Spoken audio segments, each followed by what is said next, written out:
மாறன் சீரியலில் இப்போ ஒரு அட்டகாசமான எபிசோட் வந்திருக்கு. மிஸ் பண்ணாமல் ஃபுல்லோடையும் கேளுங்க. அதுக்கு இந்த வீடியோ பிடிச்சிருந்துச்சுன்னா லைக் மட்டும் பாருங்கள். ரொம்ப பிடிச்சிருந்துச்சுன்னா சேனலுக்கு வந்து சப்ஸ்கிரைப் பண்ணி கண்டினியூஸாக ஆதரவு வந்துட்டாங்க. நம்ம கண்மணி வந்து வீட்டுக்கு வந்து வந்துட்டாங்க. மாறனோட வீட்டுக்கு அப்படியே கேஷுவலாக வந்து ஏமா புது பொண்ணு வீட்டுக்கு வந்திருக்க, எப்போதும் வந்து குடத்துலலாம் தண்ணி பிடிச்சி எடுத்துகிட்டு வரணும் சரியா? குடம் ஃபுல்லாக தழும்ப இருக்கணும், ஃபுல்லாக இருக்கணும், பாதியாக எடுத்துகிட்டு வந்துடாதான் எனக்கு கெட்ட கோவம் வரும்னு வள்ளி வந்து சொல்கிறாங்க. இந்த மாதிரி நேரத்தில் வெயிட்டே தூக்கக்கூடாது, சரி விடு இப்போன்னு பார்த்து என்னன்னு சொல்ல முடியும் அப்படின்னு சொல்லிட்டு கேஷுவலாக வந்து கிணறு பக்கத்தில் போய் நிற்கிறாங்க. நம்மளே தண்ணி வந்து இறைக்கணுமா, சரி இறைப்போம் அப்படின்னு சொல்லி ஒரு குடத்தை கஷ்டப்பட்டு எடுத்துகிட்டு அப்படியே வராங்க. அப்போன்னு பார்த்து நம்ம மாறன் மட்டும் கேஷுவலாக வந்து அந்த கண்மணி இருக்கிற தசை பக்கம் தான் வந்துகிட்டு இருக்காங்க.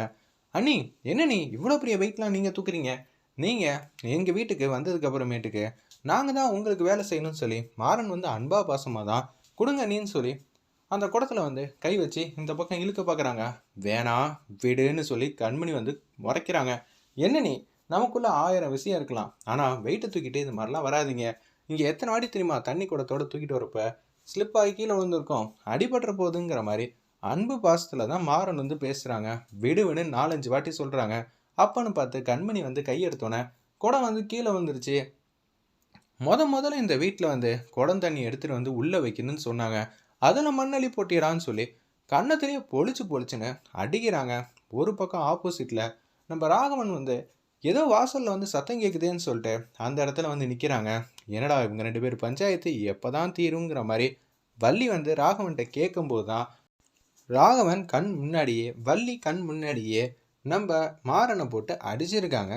கண்மணி இதை பார்த்தோன்னு வந்து கடுப்பாயிட்டாங்க. அந்த இடத்துல வள்ளி வந்து கேட்கறதுக்குள்ளேயே வந்து நம்ம ராவன் வந்து என்ன நெஞ்சலும் திறந்தா என் வீட்டுக்கு வந்து ஏன் தம்பியை வந்து கை வாங்குவேன், உன்னெல்லாம் கேட்கறதுக்கு ஆள் இல்லைன்னு நினச்சியா, அவனை கண்டாலே எனக்கு பிடிக்காது அப்படின்னு சொல்கிறாங்க நம்ம கண்மணி. இந்த விஷயத்தில் நீங்கள் வராதிங்க, எதுவாக இருந்தாலும் டிஸ்டன்ஸ் மெயின்டைன் பண்ணணும், அதுதான் நல்லது அப்படின்னு சொல்லிட்டு இருக்காங்க. அப்போன்னு பார்த்து ராமச்சந்திரன் ஐயா வந்து வந்துட்டாங்க. என்னடா ஆச்சு, கண்மணிக்கிட்ட ஏன்டா சத்தம் போட்டு பேசுகிற, அதெல்லாம் ஒன்றும் இல்லை, நீ தானே வம்பெழுத்திருப்ப, ஆனால் எதுக்கு எடுத்தாலும் மாறன் செய்யறதெல்லாம் தப்புங்கிறியே. கண்மணி வந்து மாறன் கண்ணுத்தையே பொழிச்சுன்னு அடிச்சிருக்காங்க.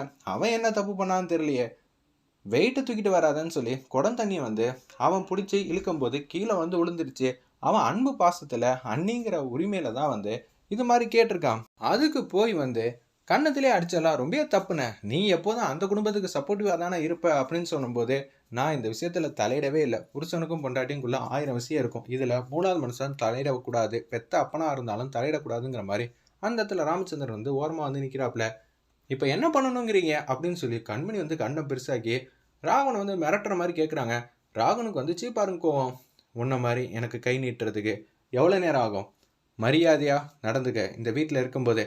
நீ இப்போ என் தம்பிக்கிட்ட மன்னிப்பு கேட்கலன்னு வச்சுக்கேன், அப்புறம் நான் எந்த முடிவு எடுப்பேன்னு எனக்கே தெரியாது.